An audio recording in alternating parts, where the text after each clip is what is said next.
Mo ni siya'y Brunda. So every time bitaw igsoon ko diha ni Kristo nga mag-ampo ka sa Ginoo, mosimba ka, required ang mga babaye nga magsuot og brunda, sa uban ginatawag ni putong, mantinilya. So, required ta nga magsuot niini kay mabasa nato sa 1 Corinto 11 bersikulo 1 ngadto to 16 nga required ang usa ka babaye nga diin magpandong sa iyang ulo timaan nga siya nahigugma, timaan nga siya nagpaubos, nagpasakop sa atong Ginoong Hesukristo.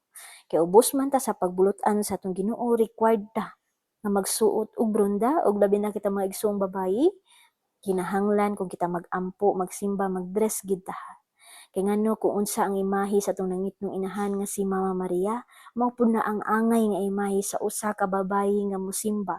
Ug kung di kita katuman nga magsuot og brunda, magsuot og dress panahon nga mosimba, nakasala biata niini sa Ginoo. Kay hinumdumi ang giingon, Santusa ang adlaw nga Domingo ug piyestang Iglesiya. From the word itself, Santusa, it means kung kita gali, musulod sa simbahan kinahanglan magbalaan ta, kay ang simbahan balaan. Ug unsa ang postura sa usa ka babayeng balaan, mausab kini ang postura ni Mama Maria, usa ka balaang babaye nga nagpakatawo ni Ginoong Hesukristo na atong Ginoo. So kung gusto man ta nga makapahimuot sa Dios kita maigsuon nga babaye, dili lamang no sa atong pulong mulitok ta nga nahigugma kundi ipakita sab nato sa atong sinuotan.